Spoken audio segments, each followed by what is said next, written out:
Olá, boa tarde a todos. Meu nome é Ana Paula Morales e hoje nós vamos falar sobre a insuficiência cardíaca, que é uma doença que atinge cerca de 3 milhões de brasileiros e é a primeira causa de hospitalização de pessoas acima de 65 anos. Apesar desse grande impacto, ela ainda é pouco conhecida. E pensando nisso, o Instituto Lado a Lado, que é idealizador da campanha Siga Seu Coração, se juntou ao movimento internacional International Heart Hub, que é uma organização internacional também dedicada à saúde cardiovascular, para ampliar a conscientização sobre a doença. As instituições dedicaram o mês de maio para o alerta sobre a insuficiência cardíaca, né? Nas páginas do Instituto Lado a Lado pela Vida e da campanha Siga Seu Coração no Facebook, você encontra o conteúdo desenvolvido ao longo de todo o mês. O web meeting de hoje, ele é idealizado e realizado pelo Instituto Lado a Lado pela Vida com o apoio da Novartis. E para falar sobre essa doença tão importante, estão conosco aqui agora os doutores Marcelo Sampaio e Múcio de Oliveira Júnior. Sejam bem-vindos, doutores. Obrigado. O doutor Marcelo Sampaio é cardiologista do Comitê Científico do Instituto Lado a Lado pela Vida, formado pela Faculdade de Medicina de Santo Amaro, chefe do pronto-socorro da BP, a Beneficência Portuguesa, e médico da seção de coronariopatia do Instituto Dante Pazanese de Cardiologia e docente da Universidade de Santo Amaro. O Dr. Múcio de Oliveira Júnior é cardiologista, graduado também pela Universidade de Santo Amaro, e ele é chefe do setor de emergências do Instituto do Coração, o INCOR, e coordenador do projeto de insuficiência cardíaca pela SOCESP, que é a Sociedade de Cardiologia de São Paulo. Então vamos começar a nossa conversa, esse bate-papo de hoje. Doutores, a insuficiência cardíaca ela ainda é pouco conhecida, né? O que caracteriza essa condição? Bom, muito boa tarde a todos. A insuficiência cardíaca ela é, eu acho que pouco conhecida na realidade, porque ela passa a ser a via comum de vários problemas. Então, na realidade, existe uma interface muito grande com vários problemas cardiológicos e vários problemas clínicos também. Então, por isso que sempre se tem comumente o problema original, que é o que gerou a insuficiência cardíaca, mas pouco se fala da entidade em si, e se pouco também tem ideia que ela tem uma vida própria, uma evolução específica. Então, acho que é muito bom hoje nós discutirmos esses aspectos da conscientização da informação sobre um problema, que é a interface de vários outros problemas clínicos, mas que essencialmente tem suas particularidades. Sim, acho que toda a razão, concordo sim, Marcelo. Talvez para a gente entender, então, o Marcelo contextualizou isso na evolução das doenças cardiovasculares e eu vou fazer uma parte para contextualizar isso do ponto de vista anatômico e funcional. Então, é o que se chama popularmente de coração dilatado. Como foi falado, as diversas doenças do coração vão lesando o músculo cardíaco e como resposta o coração se dilata e aí existe uma diminuição da força de contração do coração, que é uma das formas de insuficiência cardíaca, com acúmulo de líquido. Então os sintomas mais comuns são aqueles: falta de ar, inchaço, cansaço aos esforços, mas também pode acontecer de não haver dilatação do coração, mas só um enrijecimento do coração, e os sintomas são semelhantes também. E o que causa esse enfraquecimento do coração? Que tipo de doença que pode levar a isso? Na realidade, existem várias causas e a gente teria que separar. O Múcio colocou muito bem a fraqueza do músculo cardíaco. Então, qualquer doença que atue atacando esse músculo, então podemos começar, por exemplo, com uma doença inflamatória, às vezes até uma virose, gerando o que a gente chama de uma miocardite, ela pode agredir diretamente o músculo cardíaco, gerando esse quadro de falência de insuficiência cardíaca. Temos também, em causa muito frequente, as doenças circulatórias, onde nós temos o infarto do miocárdio, que é uma obstrução de uma artéria, e essa obstrução priva a artéria, o músculo de um determinado momento, por uma fração de segundos, priva o músculo de sangue, esse músculo acaba morrendo, e essa parte que morreu acaba enfraquecendo o coração como um todo, gerando também uma falência de bomba. Temos casos, por exemplo, comuns da própria hipertensão arterial, a pressão alta, se ela é uma causa que não está sendo tratada ou não está sendo diagnosticada, aos poucos ela vai levar a uma falência do coração. O coração começa a crescer e acaba realmente entrando em disfunção. Temos as causas que são geradas por cardiopatias congênitas, esse é um tema bastante interessante depois de abordarmos, que são as crianças que podem já ter insuficiência cardíaca, são por defeitos de formação do coração. Então a criança já nasce com defeito de formação e acaba, se não corrigido, levando aos poucos à falência do coração propriamente dito. Temos causas que são arritmias, que podem ter distúrbios elétricos, e esses distúrbios elétricos ao longo do tempo, aumentando a frequência, acabam levando também a um aumento das câmaras cardíacas e com falência também do coração. Ou seja, temos doenças múltiplas de várias etiologias que, afetando a estrutura do coração, agredindo diretamente ou indiretamente, podem levar à insuficiência cardíaca. As causas mais comuns, obviamente, são as causas que têm uma incidência maior da própria doença original, como a hipertensão arterial, como a doença coronária e assim por diante. Perfeito.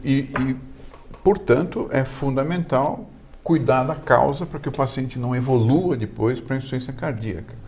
Um dos grandes problemas de saúde pública vem sendo cada vez menos importante no país, mas ainda é a doença de Chagas.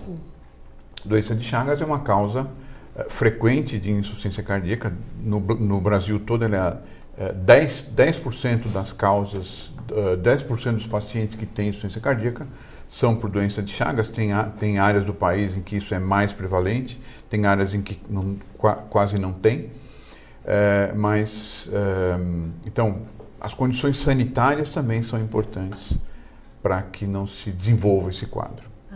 E quais são os sintomas que sinalizam que uma pessoa pode ter insuficiência cardíaca? O Dr. Múcio já bem colocou os sintomas primordiais, que é aquela falta de ar. A falta de ar ela pode ser causada por duas circunstâncias básicas. Primeiro, por um acúmulo de líquido nos pulmões. Isso faz com que realmente ela tenha uma limitação e essa falta de ar é uma falta de ar em geral progressiva aos esforços, e depois tem todas as classificações que classificam de acordo com a severidade da insuficiência cardíaca e de acordo com a severidade da falta de ar. Também ela pode acontecer por conta de uma deficiência de bombeamento sanguíneo. Então os músculos acabam recebendo menos sangue, o coração está enfraquecido, e você tem um certo cansaço, uma certa astenia vinculada a esta situação de falência do músculo. Além do mais, como o coração não consegue mandar o sangue para frente, esse sangue acaba se acumulando para trás. Então temos os edemas, temos os inchaços nas pernas, temos o inchaço na barriga, temos as alterações de retenção líquida também na região das pálpebras, e essa retenção hídrica é um dos sintomas básicos junto com a falta de ar. Concomitante também, pacientes se queixam de palpitações, né? O coração, na medida exata que ele vai sendo lesado, ele vai encontrando mecanismos compensatórios para tentar regular essa lesão. Isso faz com que ele lance mão de uma série de substâncias e hormônios, fazendo com que a frequência cardíaca aumente. Então os pacientes não raramente se queixam de frequências altas, de palpitações, justamente por esta condição. Obviamente, com o passar do tempo, o paciente vai ficando cada vez mais enfraquecido, emagrecido, astênico, a pressão vai baixando, a falta de ar, que era aos grandes esforços, passa a ficar aos mínimos esforços e mesmo em repouso, e esse realmente é a história natural do paciente com insuficiência cardíaca. Sim. Eu acho que eu vou salientar também, é uma coisa comum quando a gente conversa com espectadores, que as pessoas acham que, não, eu tenho inchaço. Então nós estamos falando de insuficiência cardíaca, eu tenho inchaço, eu tenho insuficiência cardíaca. essa gama de sintomas que o Marcelo nos mostrou, eles precisam estar em conjunto e serem avaliados. Não é porque eu tenho falta de ar para fazer qualquer tipo de esforço que eu tenho insuficiência cardíaca. Senão daqui a pouco vai começar a aparecer um monte de pergunta sobre, eu tenho isso, eu tenho aquilo. Não, não é assim. Então nós temos isso que o Marcelo falou, muito importante, acho que ele descreveu muito bem, mas é o conjunto de sintomas que faz isso. E principalmente, Múcio, quando está contextualizado com o fator causal. Se tiver um fator de risco que gerou esta probabilidade, então o peso, como o Múcio colocou, passa a ser muito maior. Né? E daí quais são os fatores de risco? Além das outras doenças que já acometem o coração, existem outros fatores de risco para insuficiência cardíaca? Sim, na realidade, assim, a pressão alta, o cigarro, o colesterol elevado, a própria diabetes que leva à doença coronária também vão gerar, provavelmente, se tiver história de infarto ou se tiver isquemias, que são faltas do sangue na unidade coronária, vai eventualmente levar à insuficiência cardíaca. A obesidade hoje passa a ser uma grande causa de insuficiência cardíaca. A apneia do sono, distúrbios do sono podem ser causas de insuficiência cardíaca. Então, tem uma série as doenças inflamatórias, doenças reumáticas, as viroses, as infecções podem ser causas de insuficiência cardíaca. As valvulopatias, as alterações das válvulas do coração, da válvula mitral, da válvula aórtica, podem ser causas de insuficiência cardíaca, e as cardiopatias congênitas, que são as doenças ao nascer estruturais do coração, também são causas de insuficiência cardíaca. Há uma outra forma de insuficiência cardíaca, que é essa que eu tinha falado antes, que é quando não existe dilatação do coração nem perda de força, mas sim um enrijecimento do coração. Essa é uma outra forma. Cada vez mais isso está aparecendo, cerca de 40%, 50% das pessoas têm isso. E nesses casos, os fatores causais são idade, então idade acima de 65 anos, mulher tem mais que homem, hipertensos e diabéticos. O próprio diabetes leva, se não a essa doença aterosclerótica e morte de células, mas ela também pode levar só a um enrijecimento do coração. Então o coração não se enche de sangue e acumula líquido por aumento de pressão. Tá. E o histórico familiar tem algum peso nas chances da pessoa desenvolver uma insuficiência cardíaca? Sim, na realidade, não só pelos fatores de risco, né? Mas hoje nós sabemos que o fator de risco, se não tiver uma predisposição genética, o grau de impacto dele é menor. Então, normalmente, as pessoas que são impactadas, nem todo paciente que tem pressão alta vai desenvolver insuficiência cardíaca.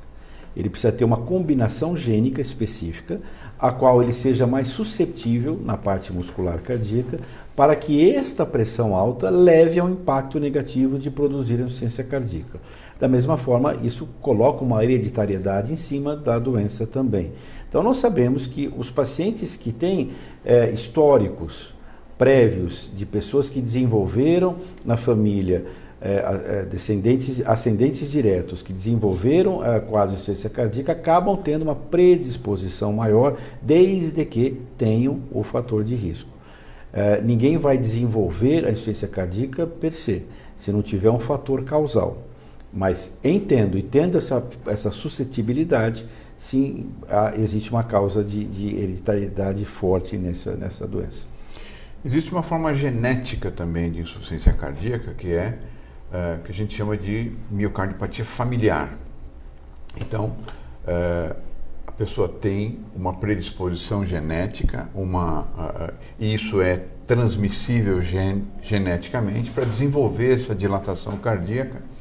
E quando é que a gente precisa avaliar isso? Todo mundo que tem insuficiência cardíaca, porque teve infarto, que teve hipertensão, diabetes? Não.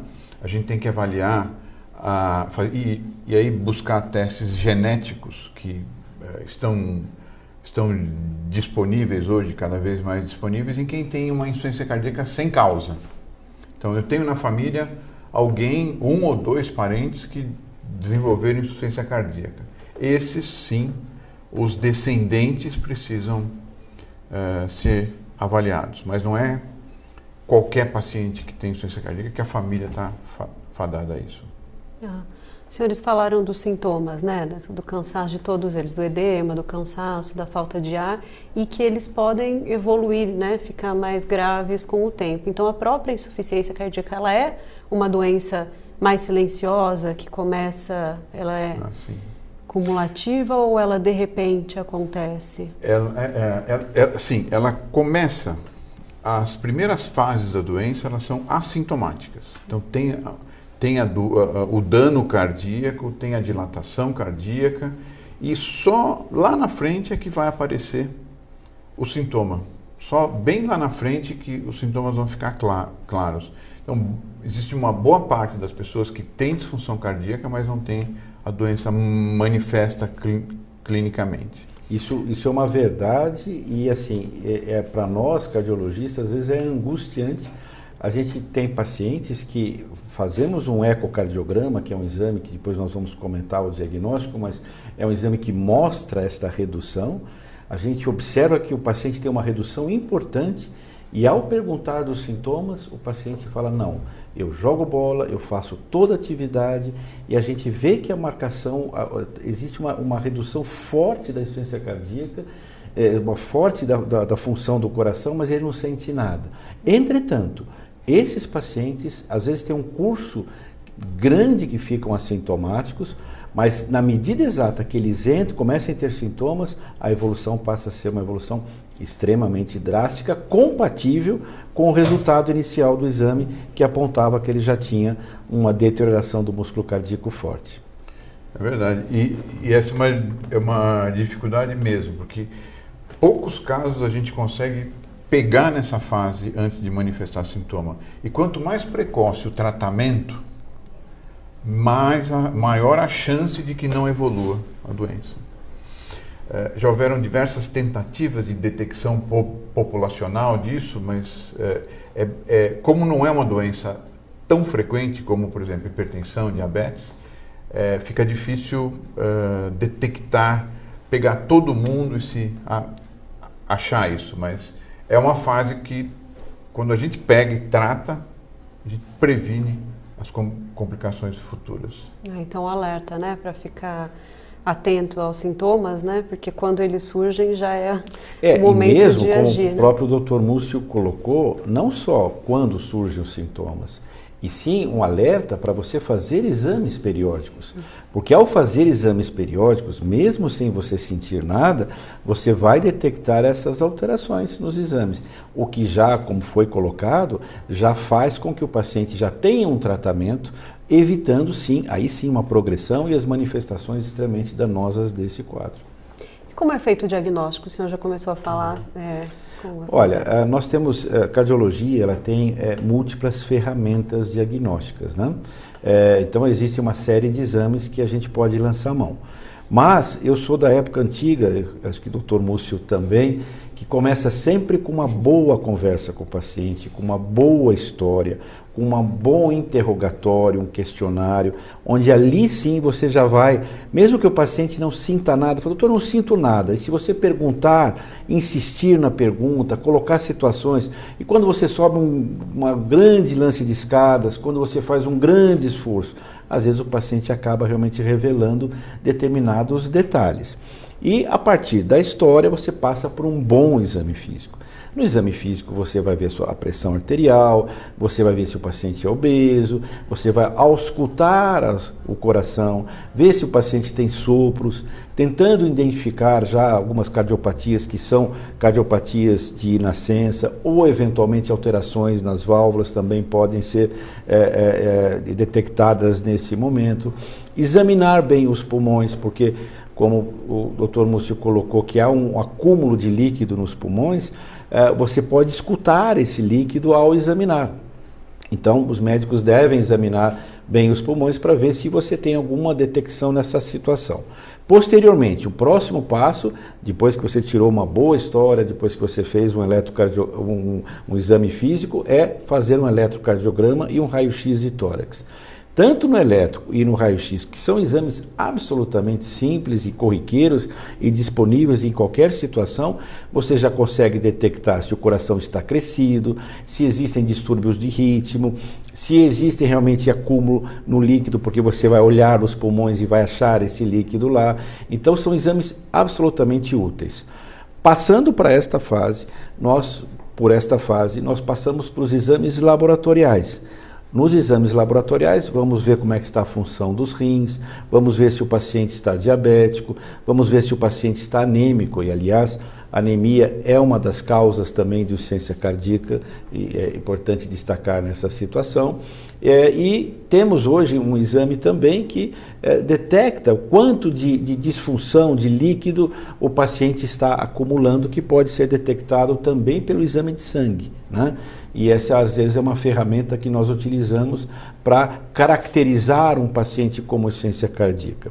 Passando pelos exames sanguíneos, iremos aí sim para um exame ultrassonográfico, que é o ecocardiograma, que aí sim ele vai mostrar a dilatação das câmaras, alterações valvares se houverem, situações de disfunção específicas de algumas áreas do coração, como nas doenças circulatórias, onde você vê áreas que estão mortas e outras áreas que estão batendo bem.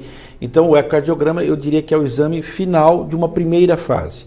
Existem outros recursos que depois podemos comentar, mas aí sim, você já passou pela história, pelo exame físico, por todos esses passos, aí fica mais fácil você indicar exames mais sofisticados. Eu pararia pelo ecocardiograma, que eu acho que aí você consegue, se não na totalidade, maior parte dos casos você faz o diagnóstico.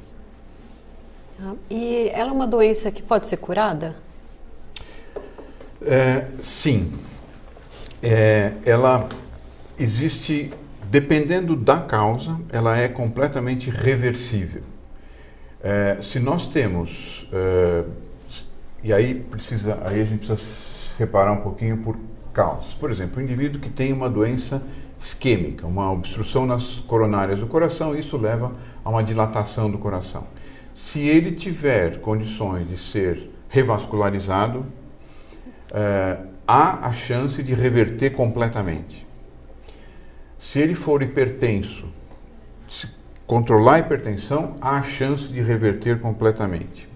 Se ele tiver tido uma inflamação do coração, uma miocardite, existe um percentual que reverte isso espontaneamente e um percentual que não revertendo espontaneamente com tratamento com drogas reverte.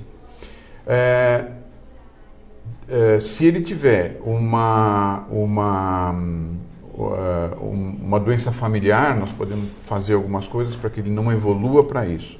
Então, mesmo que ele já tenha disfunção ventricular e a gente consiga corrigir a doença de base, é o melhor dos mundos. Aí a gente consegue sim um benefício grande. Se não conseguirmos com a correção da doença de base, a gente pode atuar com drogas que melhoram, em última análise, o desempenho do coração. Não são drogas que melhoram a força de contração, mas são drogas que bloqueiam aquelas alterações hormonais que vão fazer com que a doença progrida. Então, tem dois sistemas principais que a gente chama de sistema renina-angiotensina e sistema adrenérgico, que estão muito ativados nessa doença. A gente usa drogas específicas para cuidar, para tratar isso. E existe uma boa chance de recuperação. Quanto melhor o paciente aderir ao tratamento medicamentoso ou não medicamentoso, que é restrição hídrica, diminuição na dieta, fazer alguma atividade física, melhor são as chances dele. E quanto mais cedo começar esse tratamento, melhor a chance também. É importante isso, porque quando o paciente chega numa fase avançada, a chance de redução da expectativa de vida é grande. Então, mais uma vez, atuando mais cedo, a gente consegue uma evolução melhor para esse paciente e, eventualmente, cura ou reversão parcial da doença. Então, ela pode ser ser curada ou atenuada? Na realidade, se você, foi muito bem colocado pelo Dr. Múcio, mas se você, por exemplo, quanto mais precoce for o diagnóstico, quanto mais fácil vai ser essa possibilidade de cura. Mas eu digo para alguns pacientes assim, mesmo que você não se cure, se você controlar os sintomas com remédios ou com dispositivos ou com outros recursos, e se você conseguir atrasar um pouco a evolução, para aquele paciente é como se fosse uma cura. É como você ter um diabético. O diabético, em tese, não tem cura. Mas se você controlar os níveis glicêmicos e evitar as complicações do diabetes, ele vai viver como se não tivesse a diabetes. Então é muito importante isso. Apesar de você não melhorar, propriamente dito, o nível de força do coração, você consegue otimizar e melhorar a qualidade de vida desses pacientes.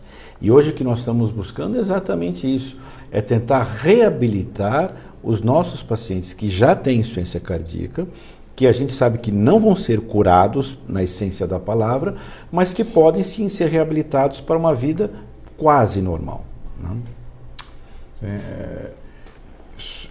Sem dúvida está certo, isso é verdade. E como esperança, há muitas drogas em desenvolvimento para a insuficiência cardíaca. Há cerca de 2 anos apareceu uma nova droga que bloqueia um outro sistema e que proporcionou um incremento à sobrevida dos pacientes que têm insuficiência cardíaca. Então, há novas drogas chegando, há novos dispositivos chegando, como um tipo de marca-passo também. Então, a perspectiva é boa. Que bom. E pela experiência clínica dos senhores, tem algum impedimento, algo que diminua a adesão dos pacientes no tratamento, uma vez iniciados, ou para aderir, ou não? Isso é algo que tem uma grande adesão dos pacientes. Sempre tem, né? O problema é assim, toda doença crônica, né, Múcio? Toda doença crônica é um problema de adesão, né? É diferente você ter uma gripe, diferente você ter uma pneumonia, que a pessoa sabe que vai tomar o remédio, vai se curar e vai parar de tomar o remédio. Mas doença crônica, ela realmente é problemática. São remédios para o resto da vida. E são exames para o resto da vida. Então, isso é muito importante num país como o nosso, onde o acesso às medicações ele é realmente prejudicado. Então, a gente acaba tendo vários problemas de adesão por custo financeiro ou até por falta de conhecimento do paciente em relação à necessidade ou por efeitos colaterais das medicações que às vezes não foram explicadas pelo médico ou não foram realmente apoiadas na medida exata que surgem esses efeitos. Então, acho que assim, há seríssimos problemas de adesão, há seríssimos problemas de continuidade no tratamento e também o acesso da população ao melhor tratamento, ao tratamento mais sofisticado, aos recursos tecnológicos, infelizmente ainda é muito inadequado.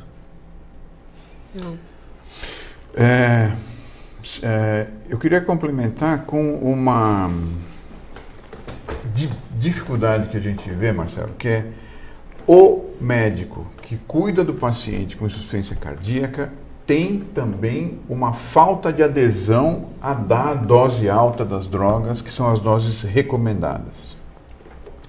Então, quando a gente leva cursos de insuficiência cardíaca, ou faz cursos, ou em congressos, a gente vê que uma das perguntas mais frequentes do médico é: mas meu paciente está bem, eu preciso dar aquele remédio na dose que é preconizada para dar? E a resposta é sim.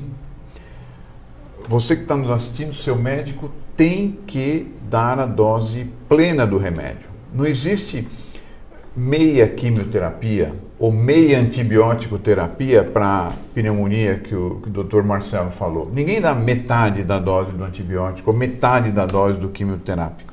Então, se nós estamos frente a uma doença que tem uma malignidade intrínseca, o médico precisa atuar. Uma das coisas que eu acho que o Instituto Lado a Lado é um herói nesse sentido, é levar a informação ao paciente, porque o paciente, ou o familiar do paciente, tem que chegar para nós com embasamento, com empoderamento do que ele tem de conhecimento e dizer, olha, eu acho que está faltando isso, eu acho que está faltando aquilo. O senhor tem certeza que está fazendo tudo o que está certo? Então, tem esse lado. Na área da saúde a gente perde um pouquinho porque nós estamos empoderando muito pouco o pessoal de enfermagem, que o pessoal de enfermagem é um elo muito importante para fazer com que a terapia adequada seja seguida. Então, o conhecimento ele é fundamental e a possibilidade de debate com o médico, com quem está cuidando do paciente também. A informação, né? Para as pessoas ficarem atentas e pegarem no início para ter uma maior chance de reversão, né? Na realidade, é interessante o que o Dr. Mutz comentou, porque o médico não gosta, e isso está errado, a meu ver, de ser questionado, né? Então, e o paciente hoje tem acesso, ele vai ler a bula do remédio, ele escuta uma palestra como essa, ele tem acesso às informações. Então, você tem que ter uma postura diante do seu paciente de parceria, né? Por isso que o paciente coloca uma situação como essa, e eu já tive essas situações, porque às vezes nós exercemos uma característica meio cômoda, né? Nós damos o remédio, começamos às vezes com doses menores, até porque o paciente é um paciente limítrofe, né? É um paciente que tem, às vezes, uma pressão muito baixa, às vezes uma frequência cardíaca já baixa. Então, a gente começa com doses pequenas até para evitar que o paciente tenha algum efeito colateral ou para que ele tenha uma adesão maior. E na medida exata que a gente detecta alguma melhora, a gente para. E realmente, a maior parte dos estudos às vezes mostram que as doses que obtiveram resposta e sucesso terapêutico foram doses muito maiores. Então, esse tipo de visão, de você tentar atingir a dose mais próxima daquela semelhante aos estudos clínicos, eu acho que isso é correto, né? Porque às vezes o paciente deixa de melhorar por uma simples manobra de dose, né? E ouvir esse tipo de questionamento, seja do paciente, seja da enfermeira, eu acho que nós temos que ter esse tipo de atitude hoje. É uma atitude de parceria, de time, sabe, para que você possa chegar no sucesso. Você não vai fazer sucesso sozinho, você não vai conseguir resultado só com a sua capacidade. Insuficiência cardíaca é uma doença que tem que ser tratada por várias disciplinas. E tem a nutricionista, tem a enfermeira, tem o terapeuta e o próprio paciente também com as suas indagações. Então está corretíssima essa observação. O senhor mencionou a atividade física como uma forma no tratamento, mas a pessoa sente cansaço, insuficiência respiratória, como que funciona isso? É uma das dificuldades. A atividade física é um dos remédios mais difíceis de administrar. É a pílula mais difícil de administrar. Os estudos que foram feitos para avaliar o efeito do condicionamento físico e qual o benefício que isso traria em insuficiência cardíaca, no paciente com insuficiência cardíaca, visaram principalmente, e é o que a gente mais busca, melhora do tempo de vida. Melhora do tempo de vida. E esses estudos falharam em demonstrar isso. Infelizmente, eles conseguiram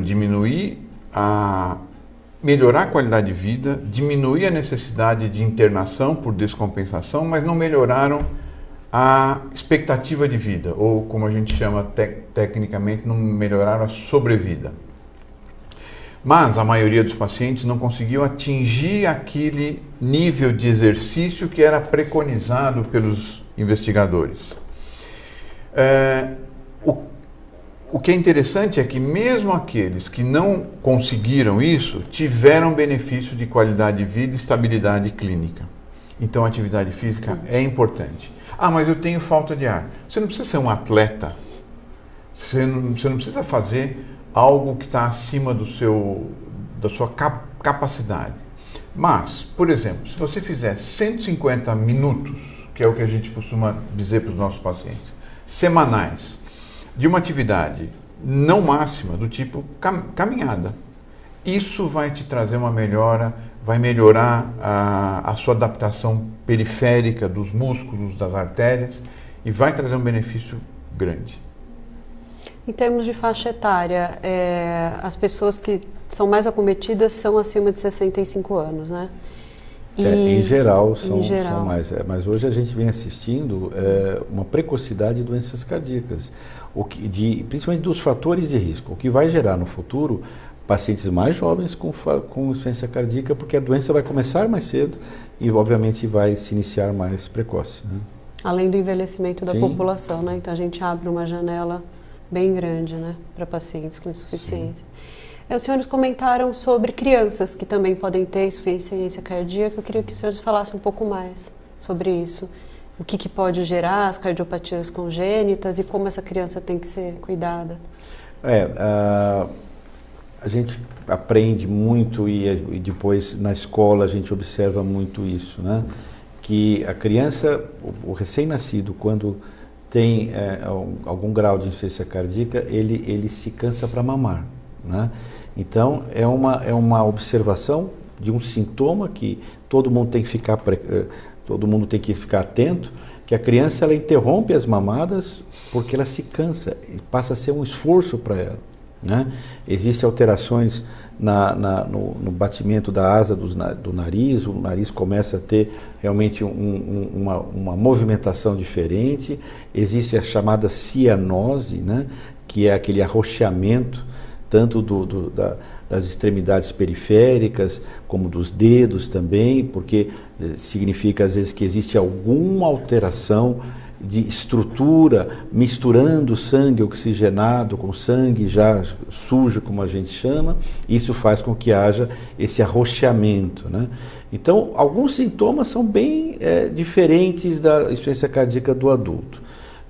A maior parte, se não a totalidade, são realmente doenças de formação, né? Então a criança ela nasce com defeitos, às vezes com comunicações, às vezes com obstruções à passagem do sangue, que fazem com que o coração reaja desta forma. Em geral, na totalidade dos casos, o tratamento ele é composto de medicamentos iniciais para poder sustentar a criança até a correção definitiva, que seria, em geral, cirúrgica, né? Então, as cardiopatias congênitas, sempre o tratamento de eleição é um tratamento cirúrgico, porque é aquele que vai corrigir a causa. E os remédios ficam diferente do adulto, que na maior parte das insuficiência cardíaca do adulto a gente trata com medicações.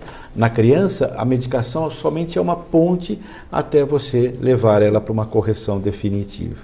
Mas esse é um fenômeno muito importante também por conta da dificuldade de diagnóstico, né? Em geral, as crianças são feitas esse diagnóstico muito mais tardio, porque quem é que imagina que uma criança pode ter assim, se no parto o pediatra não fez o diagnóstico rápido. E também por conta da correção, né? Porque hoje em dia, infelizmente, em nosso país, poucos centros existem especializados em correção das cardiopatias das crianças. Mas é muito importante, a gente tem realmente que divulgar esses sintomas para que tanto os profissionais da área de saúde como os pais fiquem atentos em relação a isso.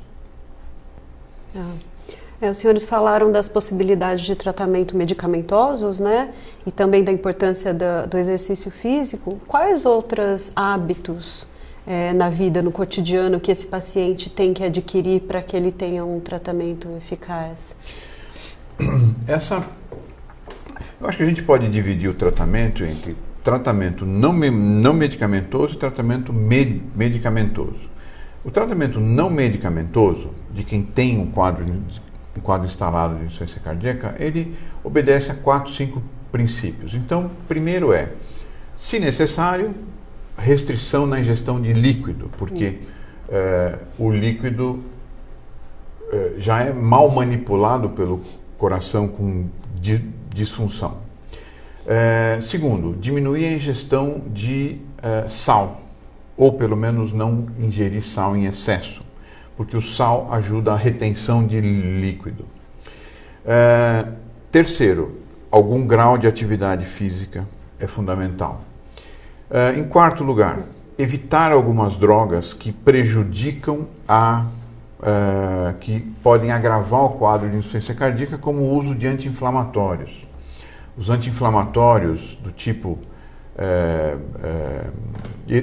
esses que se usa para dores articulares ou artrites devem ser evitados porque eles atuam retendo sal e água e às vezes são causa de descompensação do quadro clínico.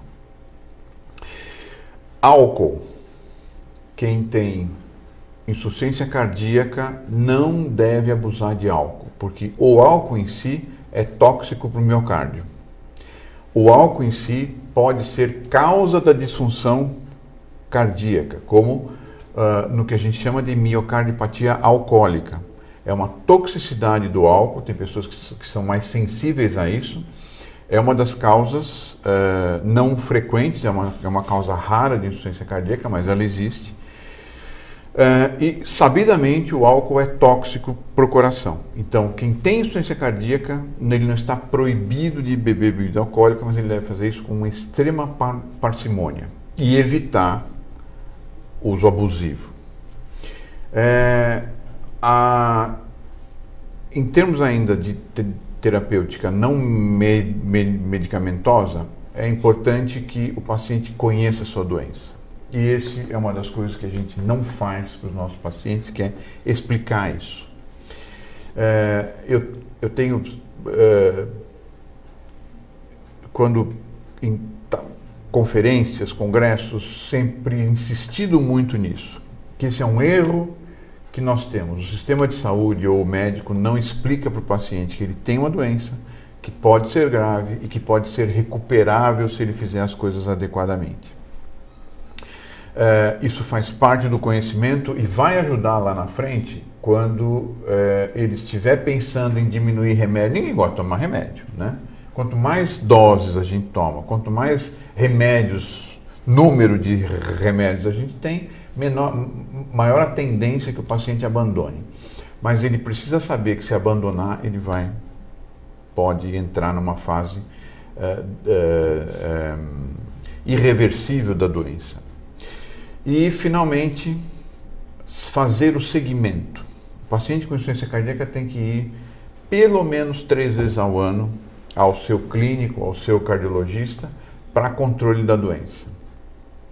Passando para tratamento medicamentoso, então.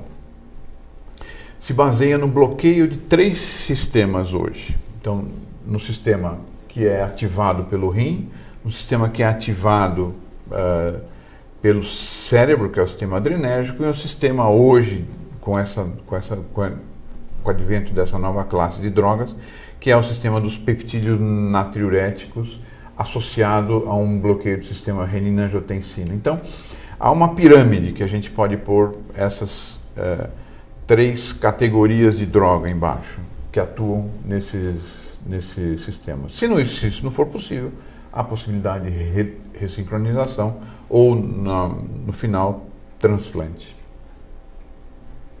Existe alguma relação entre insuficiência cardíaca e insuficiência renal? Na realidade, sim. Hoje existe uma relação direta, porque os pacientes que têm insuficiência cardíaca acabam, às vezes, tendo, na evolução, um prejuízo e uma disfunção renal. Existe muito descrito já, e isso, quem milita na área assistencial, é a síndrome cardiorrenal. São pacientes que têm alterações renais por conta de disfunções cardíacas. Isso é muito frequente. E eu falo sempre para os nossos alunos e os nossos assistentes. Infeliz de um paciente que tem insuficiência cardíaca e tem o seu rim que não está funcionando. Enquanto eu tenho um paciente que tem a insuficiência cardíaca, que ele está com a retenção hídrica, mas que eu tenho uma função renal absolutamente normal, eu, como médico, eu sei que eu consigo retirar ele desta crise, eu sei que eu consigo melhorá-lo. Mas um paciente que já tem um rim comprometido vai ter sabidamente uma dificuldade maior e uma evolução muito pior. Então é muito importante a preservação renal. Isto, como o Dr. Musti falou, é evitar medicamentos que possam alterar esta função renal, como os anti-inflamatórios e analgésicos, e também evitar excesso de medicações, que às vezes você está querendo tratar a insuficiência cardíaca e você acaba dando os próprios remédios para a insuficiência cardíaca e esses remédios passam a piorar o rim. Então, o controle, o monitoramento, o acompanhamento da função renal faz parte do tratamento. Nós não podemos tratar um órgão e piorar outro, ou perdê-lo, porque pacientes que o rim não tem um remédio para isto. Então, quando o rim fica parado ou disfuncional de uma forma irreversível, você tem que levar o paciente para uma diálise, o que piora muito a qualidade de vida dos nossos pacientes com insuficiência cardíaca e acarreta realmente uma chance maior de complicações. Então, o rim é fundamental no controle de pacientes com insuficiência cardíaca. Os senhores mencionaram o uso de anti-inflamatórios que pode levar à insuficiência cardíaca. É um uso crônico ou um uso mais pontual já pode levar? E se outros medicamentos para outras funções também podem? O uso pontual já pode levar. O uso crônico, o Dr. Marcelo nos disse, ele pode piorar o rim a ponto de levar o paciente para necessidade de diálise, o que não é raro. Tem pacientes que estão estáveis, de repente começam a tomar anti-inflamatório, o rim entra numa fase, uma falência, numa fase terminal da doença renal, e aí só diálise. Mas o anti-inflamatório ele deve ser evitado no paciente com insuficiência renal, mesmo uma dose, porque uma dose pode ser o suficiente para ele piorar. Múcio, nós tivemos um caso de um paciente que tomou, ele não tinha nada, ele tomou um comprimido de anti-inflamatório e ele teve uma insuficiência hepática a ponto de ir para um transplante hepático. Então, depois daquele caso, eu concordo com o doutor, a gente fica muito atento. A gente proíbe um comprimido, porque não sabemos qual vai ser a reação do paciente, a suscetibilidade dele, então realmente é muito complexo. Doutores, teve um levantamento da Sociedade Brasileira de Cardiologia que mostrou que no Brasil a taxa de mortes por insuficiência cardíaca é o dobro do que nos Estados Unidos e o triplo do que na Europa. Queria que os senhores comentassem por que isso acontece. Eu acho que ao longo do que nós falamos, as causas ficaram um pouco salientes, né, e manifestas. Primeiro, trata-se de uma doença crônica. Trata-se de uma doença que ela vai envolver vários medicamentos. Não existe um remédio específico. Nenhum paciente com insuficiência cardíaca, já no estágio moderadamente avançado, toma um remédio só. Ele vai tomar uma combinação de medicamentos. Isso tem um custo. Os exames também são exames que devem ser feitos de forma periódica. Então, múltiplas causas fazem com que o paciente abandone o tratamento. Eu acho que esses números estão, primeiro, por um abandono do paciente, por uma dificuldade financeira, ou uma dificuldade de informação, ou uma dificuldade de acesso, né, que também, infelizmente, hoje é um grande problema. Fora isso, e como também foi comentado aqui, existe uma desinformação da classe médica, porque a maior parte dos pacientes não são atendidos por cardiologistas. Os pacientes passam em centros de saúde, em postos de saúde, pelo médico da família ou pelo um clínico geral, que às vezes não está devidamente treinado para identificar os sintomas, não existe às vezes um reconhecimento fácil, ou nesse sistema não tem uma possibilidade de fazer alguns exames que possam realmente facilitar a identificação. E finalmente, lá na ponta da cadeia, nos exames mais sofisticados, como o cateterismo, como ressonância, como o próprio acesso ao marca-passo, nós não encontramos hoje um nível adequado de utilização por conta da dificuldade de leitos. Nós temos dificuldade de leitos de UTI, nós temos dificuldade de leitos de emergência. Então, realmente, a própria estrutura do nosso país, a própria desinformação, a má educação médica faz com que, infelizmente, esses números são maiores do que os países mais desenvolvidos. Queria focar um pouquinho na questão do acesso, que isso é um ponto de fato importante. Quando se faz a verificação daqueles pacientes que conseguem acesso e seguem adequadamente o tratamento, se nós formos ver décadas passadas para hoje, existe uma melhora progressiva disso. Isso ficou muito bem demonstrado. Ocorre que, o Dr. Marcelo levantou muito bem, é uma série de coisas que precisam ser vistas. Então não é só tomar o remédio, não é só não tomar o anti-inflamatório, não é só uma dessas coisas, mas é fazer o diagnóstico, é fazer o segmento, é evitar ter um infarto, é depois que ter o infarto conseguir fazer o fibrinolítico e fazer rapidamente um eventual cateterismo e angioplastia, que isso também anda difícil. Quem trabalha em unidade de emergência vê que nós temos há uma fila, há uma espera grande para o paciente que tem infarto e consegue fazer o fibrinolítico, às vezes ele espera um tempão para fazer o cateterismo. Então, a gente dá aquele remédio que dissolve o coágulo, mas não faz a angioplastia em seguida. Então, em tese, nós estamos rearmando uma bomba.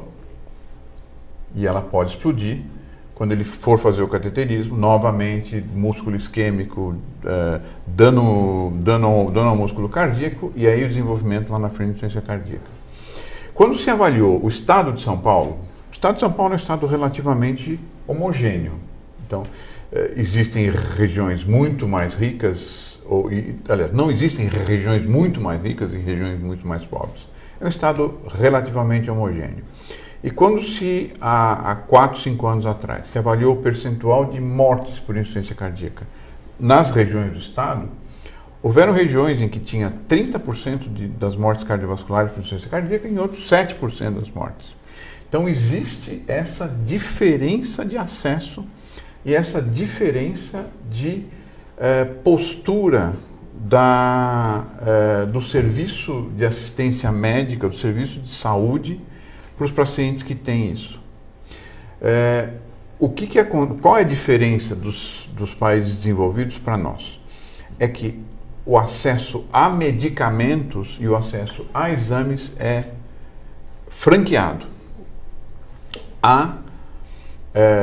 Lá o paciente não tem que pagar pela sua droga. Se ele está inscrito no serviço de saúde, ele recebe o remédio. Ele pode ter uma franquia que ele paga, mas ele recebe a droga por um preço muito menor, o que facilita o acesso. E no caso da insuficiência cardíaca tem uma relação direta com melhora de sobrevida. Agora, algumas curiosidades e dúvidas. A enxaqueca, ela tem relação com algumas doenças cardiovasculares, como infarto, AVC, tem alguma relação com insuficiência cardíaca também ou não? Pessoas que têm enxaqueca... Que eu saiba, não diretamente, não sei se o Dr. Múcio tem algum relato sobre isso, mas a própria enxaqueca em si, isoladamente, não, né, Múcio? Não sei não. Se...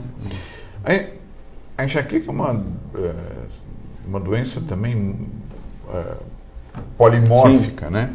Mas não há relação entre enxaqueca e insuficiência cardíaca. Agora estamos em clima de Copa do Mundo, comentávamos antes, e está se falando muito sobre aumento de infarto, de chance de infarto nessa época. Eu gostaria que os senhores falassem um pouco se isso é verdade, se tem relação ou não. Nós temos hoje, isso sim, né? Pode acontecer, mas a gente vê, sempre as pessoas falam assim, e me procuram, às vezes, familiares de pacientes muito graves, tal, e perguntam, olha, doutor, eu quero fazer uma festa de 70 anos para o meu pai, casamento, tal, tem algum problema? Eu falo assim, olha, o que a gente observa, às vezes, as emoções tão positivas e tão alegres, elas são muito benéficas e muito bem-vindas. E o nosso saudoso doutor Adib, e ele falava isso para nós, né, que assim, o que mata não é o trabalho, não é o excesso de preocupações, o que mata é a raiva, né? Então as emoções negativas, essa parte assim do desespero, da situação de melancolia, depressão, isolamento, isso realmente tem muito de causa básica para o infarto. Por isso que assim, numa Copa do Mundo, dificilmente alguém vai ficar tão... Existem os fanáticos, mas alguém vai ficar tão realmente envolvido emocionalmente negativo por conta de um desfecho. Então, em tese, não. Eu chamaria a atenção da época do ano. Nós estamos no inverno. O inverno, sim, ele sabidamente aumenta a incidência de infarto, né, por mecanismos específicos, e ele realmente leva a essa condição. Mas um jogo eu não vejo realmente como algo que aumente muito a incidência. O que pode gerar, sim, a euforia, né? Então são pacientes que às vezes adentram na sala de emergência, dizendo que foram muito emocionados pelo jogo, achando que tem alguma coisa, mas quando a gente faz o exame, né, a gente vê que não tem nada e acaba dispensando o paciente. Mas são situações eufóricas só. Mas eu não quero crer que um simples jogo vá levar a uma condição maior de infarto. Eu faço parte desse pensamento também. Hoje em dia os médicos estão um pouco, os cardiologistas especificamente, estão um pouco divididos, né? Tem gente falando que aumenta muito, tem gente falando que não aumenta, e eu também sou da opinião de que não existe esse aumento que se fala. Quando se houveram análises aí do passado, de final de NBA, de Super Bowl, de Copa do Mundo, de ligas europeias, alguns acharam que era possível ter um aumento disso e outros estudos mostraram que não. Então, de fato, nós não sabemos. Talvez o que seja importante mencionar é que o que não pode haver, vamos dizer, o paciente que tem uma doença, uma hipertensão, um diabetes, uma insuficiência cardíaca, hoje eu vou assistir o jogo, eu vou encher a cara de pipoca com sal e vou beber bastante, aquele torresmo que eu não comia, eu vou comer, aquele doce que eu sou diabético não ia comer, vai comer, aproveita e também para os remédios, porque eu vou fazer isso tudo, eu vou parar meus remédios. Então, esses abusos são deletérios, sim. Vou aproveitar e comentar um dado que o Dr. Marcelo falou, que é muito interessante, que é a época do ano, né, que aumenta a chance de infarto. Nós temos visto que há uma relação entre gripe, não resfriado, gripe e aumento de infarto nos dias subsequentes à gripe. Esse é um dado muito interessante. Aparentemente, o fenômeno inflamatório da gripe nas pessoas que têm predisposição pode desencadear um quadro coronariano. E alguns dados mostram que a vacinação reduz a incidência de infarto e reduz a descompensação da insuficiência cardíaca. Então, se alguém está nos assistindo e pensa em não se vacinar, não porque tenha contraindicação à vacina, o que é legítimo, mas só porque não quer, não faça isso. Se vacine, porque há benefícios além de evitar a gripe. Aliás, insuficiência cardíaca é um fator de risco para indicar a vacinação. A própria insuficiência cardíaca faz com que você indique a vacinação. Então, o que foi falado realmente é uma verdade. Os senhores comentaram que a apneia também tem alguma relação. Se dá para explicar brevemente como que se dá essa relação? Na realidade, a apneia está muito associado, na maior parte dos casos, existem outras causas de apneia, mas está muito associado com obesidade, né? E esses pacientes obesos que são portadores de apneia acabam desenvolvendo determinadas alterações na circulação pulmonar que fazem com que haja uma certa sobrecarga ao coração, levando também à síntese de substâncias que possam eventualmente gerar esta condição e fazendo com que com o passar do tempo o coração se torne enfraquecido e acaba às vezes desenvolvendo a chamada hipertensão pulmonar, que também na dinâmica circulatória afeta o coração.